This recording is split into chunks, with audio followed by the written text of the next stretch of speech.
Popularium Out Loud is not broadcast to a live studio audience. It's on right now, so keep listening.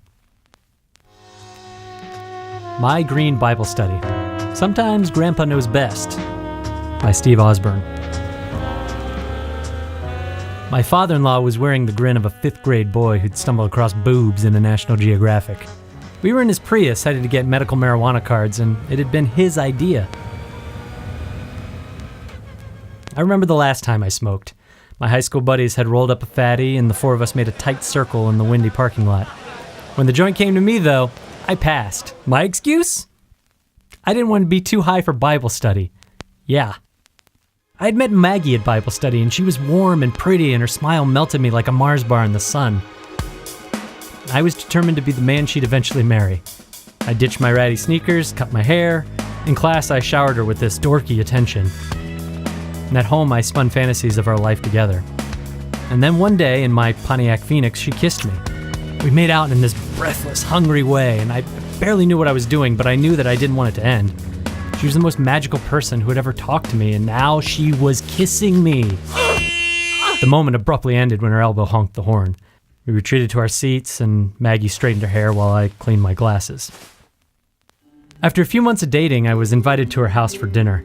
I stood on the front porch, overdressed, 20 minutes early, sweating.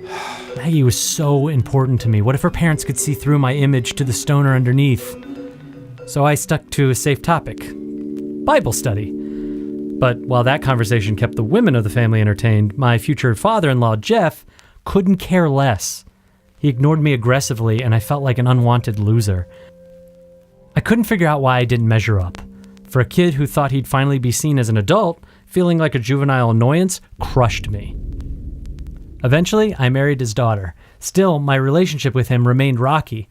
I had gone through the progression of adulthood, marriage, house, kids, but his lack of acknowledgement ate at me. I'd given up everything that I thought was childish in my life to win his approval, so why wasn't it enough? One afternoon in July a few years back, I left work at lunch. I figured I'd play hooky and surprise the kids, maybe take them out for an ice cream. When I got home, I came upon a raucous scene. Jeff's down on a knee, crushing "Happiness is a Warm Gun" on air guitar. The kids are jumping on the couch, screaming their heads off. He's belting out the final "gun" in a piercing falsetto. Suddenly he sees me standing at the door, straightens up, smooths out his polo, pretends like nothing was happening. "Run along, kids," he says. He rolls his eyes at me and he walks into the kitchen. A few months ago, I suffered a blow when my 18-year career came to an abrupt end. The biggest symbol of my maybe adulthood was gone, erased by termination in a beige boardroom. I sank into depression, suffered from insomnia and high anxiety. One morning, I'm slumped over my oatmeal, barely awake after another night of tossing and turning. Maggie brings up medical marijuana. "Tons of people are using it, not just kids lighting up behind the school," she says. "I think you should give it a try."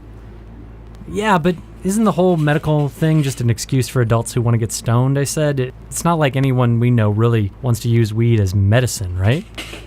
"Well, actually, it was my dad who told me you should try it." "Jeff? Your dad, Jeff? Really?" "Okay." But there we were the next day, headed to the pot doctor. Jeff wore this smile from ear to ear and bobbed his head to the radio, and I looked over at the man and used my imagination. I was able to replace his crew cut and polo with a mop top and bomber jacket. I pictured him cruising around town, a joint dangling from his lips as he tried to pick up chicks. I stifled a grin thinking about him in his wild years, and through that filter, he could have been me, tooling around in the Phoenix as a stoned teenager. He could be my kid, reliving the coming-of-age shenanigans that every generation gets into. We parked the car and walked in. Jeff was fidgeting with eagerness. "You like sativa or indica, Steve?" I shook my head and shrugged. "What do I know?" "Yeah, that's okay. I figured you wouldn't know. You're gonna want the indicas though. They'll help you sleep. I like indicas fine, but I love a good heady sativa to get really cerebral." The door opened and a kid who couldn't have been more than 19 swaggers out with a Cheshire cat grin under his fitted Raiders cap. Jeff stops him. "Hello, young man. Looks like you're ready to roll, eh?" he said with a cartoonish wink. "Oh, hell nah. Grandpa knows what's up," the kid said, laughing up a storm. And then they fist bump. Jeff even knew to explode it. They call his name and he gives me a painfully enthusiastic high five. And then before he stepped through the office door, he spins around and throws me rock-on devil horns. Jeff, my wife's father. I'm overcome by this feeling that I'd never really known this man. I'd made assumptions about who I thought he was, while at the same time not giving him a complete picture of myself. And no wonder he didn't treat me as an equal. He could spot faux maturity a mile away. I underestimated Jeff, and in hiding my true self and my stoner history from him, we both suffered. He missed out on a much cooler son-in-law to bro out with, and I missed out on forging a stronger and more worthwhile friendship with my father-in-law. Jeff, yes, that father-in-law, Jeff, my wife's father. Now, if you'll excuse me, I've got a Prius to hotbox. Rock on. And you can't see it, but I'm making devil horns.